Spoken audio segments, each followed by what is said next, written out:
Well, it's election season once again and time for some candidate conversations. I'm here with Drew MacEwen, and he is currently our 35th state representative for position 2, running for re-election. Hi, Drew. Good morning. How are you? Good to see you. Thanks for Likewise. coming in. Talk to us a little bit first. Why should the voters bring you back to Olympia? Sure, I appreciate it, and thanks for the opportunity to be here. And, for the same reasons I ran in 2012, they still exist today. That is to ensure we have a strong economy and that we have policies that encourage that, that we have the best K-12 education opportunity for our children in the state. And then the third point is to ensure that state government is using your tax dollars wisely and is a good fiduciary of that, and always looking for efficiencies. And I've had bills signed into law in all three of those categories. Still have work to do, and looking forward to going back and doing that. The 35th district is a large district. It encapsulates a couple different counties, a lot of different population bases. So when you have to go from the north part of the district to the south part of the district, how are you able to understand the constituents' complaints and criticisms and ideas while at the same time kind of looking at the whole 35th? Yeah, that's a great point. There's a lot of things that are similar across the district. It's a rural district, so a lot of those issues resonate from north to south throughout the district. But it is very different. You get up into Kitsap there in the central Kitsap, you have a lot more of a Navy concentration and military people tied to the military, whether active duty or civilian workers. And then you come through Mason County and to Thurston. There's more state workers, more agriculture type jobs, and certainly down then in southern Thurston County, you have more of a population that it's similar to Mason County, where they're traveling a lot to get to and from work. Live in larger tracts of land. So the issues that are there, it's knowing the people and spending time with them. And I draw on my experience in having been in the Navy. You move a lot. You have to learn to adapt, and it's meeting people where they're at and finding out what's of concern to them. And so representing this district, while there are a lot of consistencies, there are those differences, and it's always having that interaction and that connection with them and finding out what's on their mind and what are those concerns. And again, I draw on my Navy experience from that. I certainly understand a lot of those issues that families face, with being involved in the military side, and then living here in Mason County. That gives me certainly the true rural aspect of what we face, from land use regulations to growing rural jobs. So it's always getting out there and being amongst the people and listening to them. When you're on the House floor making speeches on various bills, or in committees or in conference talking with your fellow legislators, how do you explain to them that things that benefit the 35th would benefit the whole state? Yeah, it's oftentimes bringing a story. Most of the bills that I've championed that have been signed into law have come from constituents. And when you put a face to the story that's behind the legislation, that adds an element that people can relate to, that other legislators can relate to. This is a huge state. 7 million plus people. Everything from the Metro King County area to the rural areas here and in Ponderay, and so there's.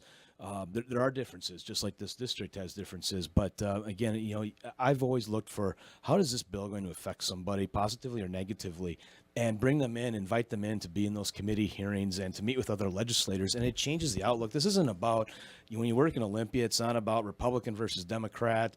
Those things do happen, of course, with some bills, but by and large, yeah, I forget what the actual statistic is. It's north of 95% of the legislation we deal with is not a partisan issue. And so it's bringing those stories of what people's experiences are and helping other legislators understand what that impact is. And I value that from their bills as well, and how it's impacting folks that they're around. And sometimes most legislation, I would say, has an impact across our state. There are some things that are a little more specific, and when those occurred, those stories are even more vital. What are some of the bills that have been signed into law that you've been either a sponsor or co-sponsor that you really are proud of? There's a couple of them there, and one is the K-12 reform that we did last year that involved testing.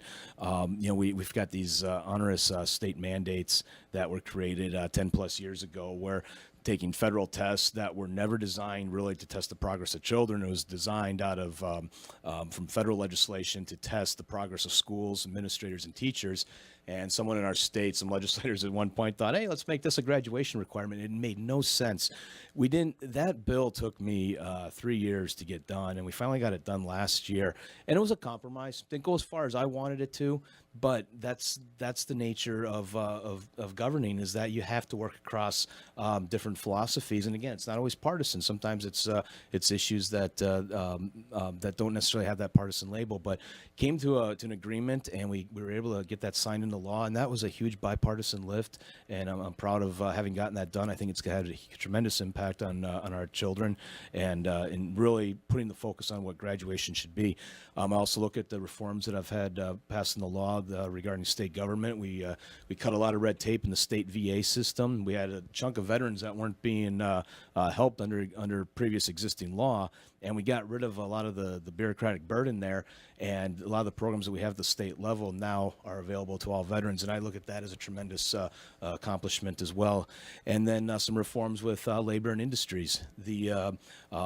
Not going into all the details, it's a little lengthy, but there was an interpretation that labor and industries had when it came to contractors doing work on their own property, and the bottom line was it made it, the state took the view that to do work on your own property, basically, if you were a contractor, you had to bond and license yourself.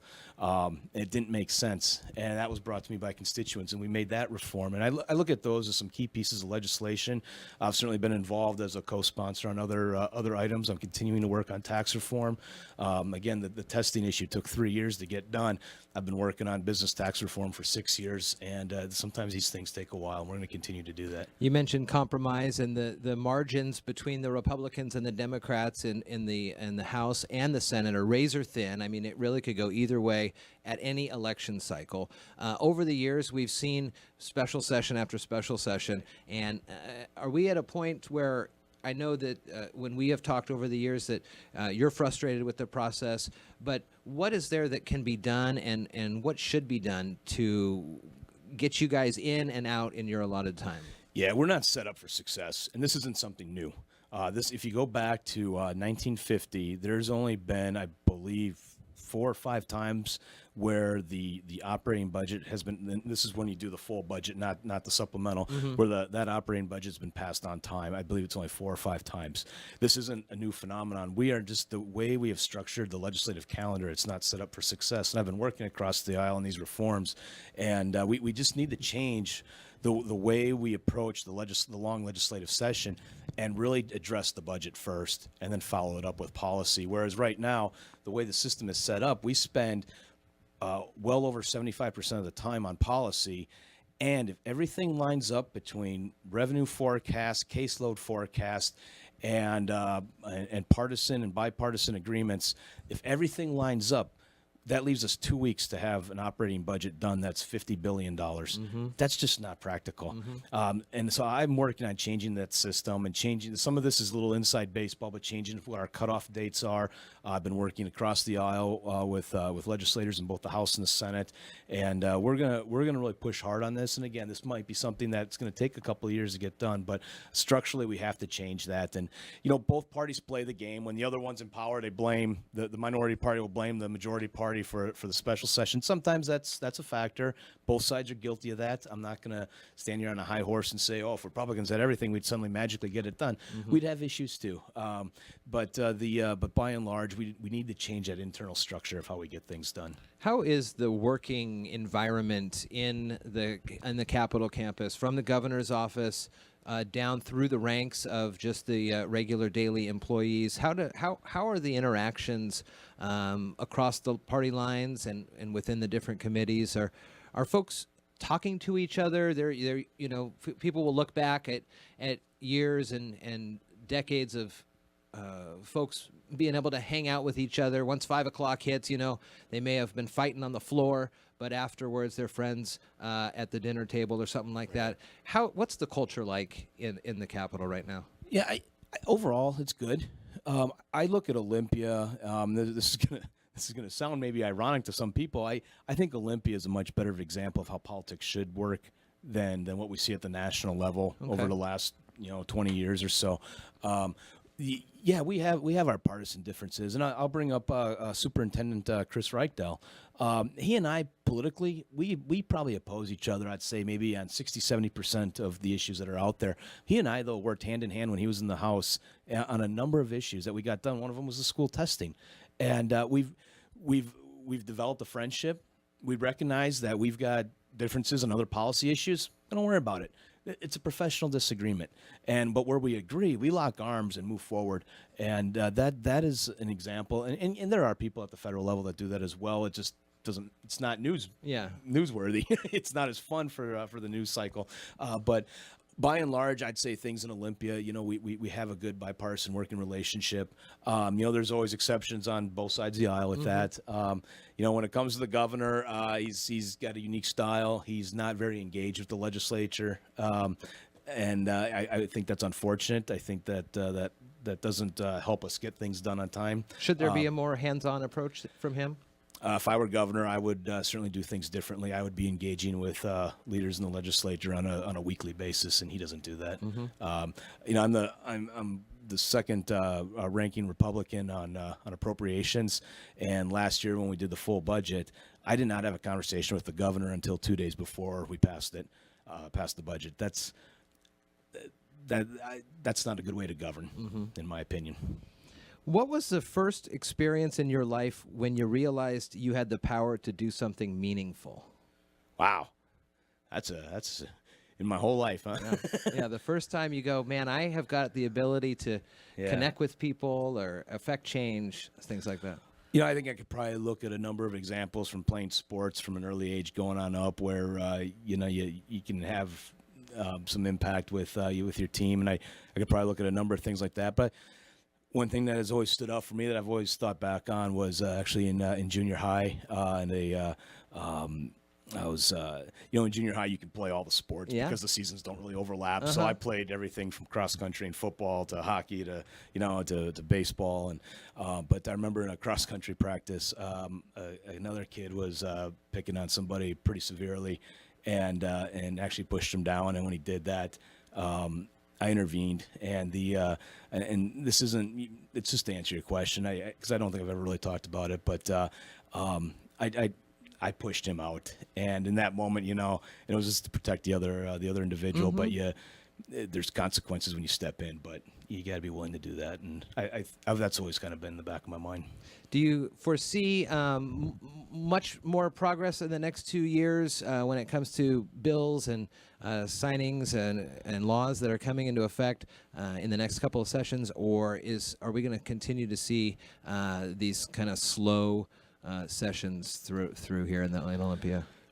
This next year is going to be interesting because of the changeover that's happened, especially in the House. Obviously there'll be changes that happen as a result of the election in both sides, but really the number of retirements that occurred this past year in both parties, specifically again in the House, a lot of senior leadership was lost, and so I think this next year it's going to be very interesting because what we call the brain power, the institutional knowledge, a lot of that is gone. And that's going to change the dynamics of things when you lose the little bit of the history of how things have been or how they've worked or what hasn't worked.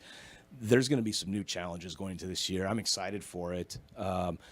Going into my seventh year there, and suddenly you find yourself as one of those senior members, and that's going to create challenges, but it's also going to create opportunities, and maybe we can do some things differently. So, I would say wait and see. Yeah, I think there's a lot of opportunities, but again, there will be challenges with it.